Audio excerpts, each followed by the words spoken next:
world. The theme is extremely significant to the power of youth and technology in a transformative world. The theme is extremely significant today. Excellencies, our world today is at a defining moment because of the interconnectedness and the economic, social, and environmental vulnerabilities created by this interconnectedness. The COVID-19 pandemic has caused a death of over 2.9 million people. More than 250 million people have become unemployed, have lost their jobs. Trillions of dollars were lost as a result of global economic contraction. The virus has taken a heavy toll on poor countries and poor in all the countries. Also, inequalities have been accentuated within the countries and between the rich and the poor countries. The developing countries are faced with the dilemma of not only saving people from the deadly virus, but also saving people from hunger. Today, the world boasts the largest number of young people in history, in human history. Even before the pandemic struck, around 1/5 of the global youth was unemployed and did not have the education and the skills to equip them for the 21st century. We owe our youth to turn this around. We have 550 million young population in D8 countries. Our youth has not only the potential to optimize our opportunities, but also overcome our common challenges. They are entrepreneurs, business innovators, technology pioneers, educators, activists, artists, and journalists. We must create new opportunities for this predominant component of our population. Harnessing technology, promoting innovation, investing in youth education, skills, and training is therefore an urgent imperative. We in Pakistan are pursuing these initiatives through programs such as Kamyab Jawan, Hunarmand Pakistan, Youth Entrepreneurship Scheme, and Digital Pakistan. Excellencies, around 100 years ago, our great poet philosopher Allama Iqbal, he said that the only thing permanent in this world is change. In a century since the times of Iqbal, the world has changed tremendously. The pace of change has intensified in recent times. The rate of change has become exponential. Information and technology breakthroughs are fast transforming science fiction of yesterday into today's reality. Only 5 years ago, the World Economic Forum had predicted that the fourth industrial revolution will fundamentally alter the way we live, work, and relate to one another. Today, as we meet on this virtual platform, already we can sense the arrival of this revolution. Excellencies, contemporary global challenges of a changing world are a moving target. No single country can address these complexities in isolation. Partnerships are essential. I am happy that in D8 we have a platform to work together for mutual benefit and win-win solutions. In our view, the D8 would do well to pay special attention to the following 3 areas while dealing with a rapidly transforming world. First, as net producers of primary global commodities, the D8 must conceive projects that harness technology for supply-side improvements with a special emphasis on efficiency and productivity.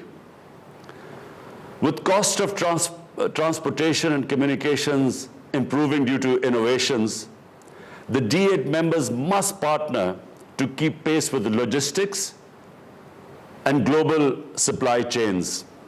Secondly, The D8 should brainstorm ideas to insulate its members from disruptions in labor markets due to technology and innovations. As automation substitutes for labor across the world, the labor-intensive economies of D8 face challenges of unemployment and social disruption. Thirdly, the D8 should call for COVID vaccine to be treated as a global public good, ensure equity, affordability, enhance production, and timely supply to save lives. We must push back against vaccine nationalism and undue export restrictions. The global vaccine manufacturing companies must either speed up production or share their technology and expertise with developing countries for adequate vaccine supply. Excellencies, 23 years ago, a shared vision motivated our countries to establish D8 to improve member states' position in global economy, diversify and create new opportunities in trade relations, enhance participation in decision-making at international level, and improve living standards. Today, D8 is a grouping of over 1 billion people, with a combined GDP of $4 trillion. We possess two essential prerequisites for growth: resources and enterprising people. As part of our endeavors to realize the vision of D8 in these testing times, I propose the following 5-pronged roadmap. 1, we must mobilize financing and resources to recover robustly from the economic and health crisis induced by COVID pandemic. To address the unique economic and financial challenges faced by developing countries as a result of the pandemic, I have already suggested a 5-point plan. This includes debt relief, creation and redistribution of special drawing rights, mobilization of climate finance, and especially for the D8 leadership, eliminating illicit financial flows and return of stolen assets to developing countries. It was in this context that I called for a global initiative on debt relief last April. I invite the D8 members to consider this 5 points and join in advocacy for COVID-related relief measures. 2, we must take concrete actions to achieve the target of expanding intra-D8 trade from currently around $100 billion to $500 billion by 2030. It should include measures like simplification of border procedures, enhancing institutional linkages, and operationalizing new initiatives. We welcome ideas like the D8 payment card, which would enable transactions in local currency, what President Erdogan was referring to. 3, the D8 should develop a youth engagement strategy focused on promoting cultural, educational, scientific, and business exchanges.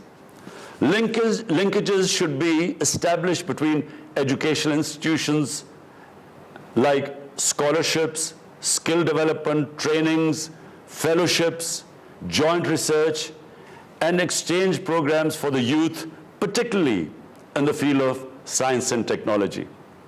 4, technological development is a gateway to economic prosperity, particularly in the post-pandemic period when reliance on technology would be greater than ever before in human history.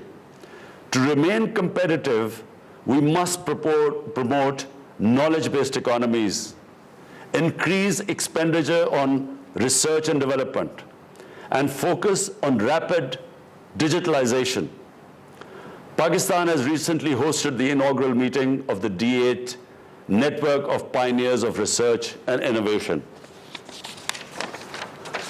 5, we should make D8 more relevant to the lives of our citizens by promoting food security, enhancing cooperation in health, holding joint sports events and helping each other during natural disasters. To achieve these goals, we need a high level of commitment and mobilization of financial resources by both developed and developing economies. Partnerships between governments, international financial institutions, businesses, and civil society are essential to leverage technology, innovation, and skills to enable every young person to have all opportunities to realize their potential. I'm confident that our collective wisdom and commitment will bring a new vigor to D8. I wish you all a blessed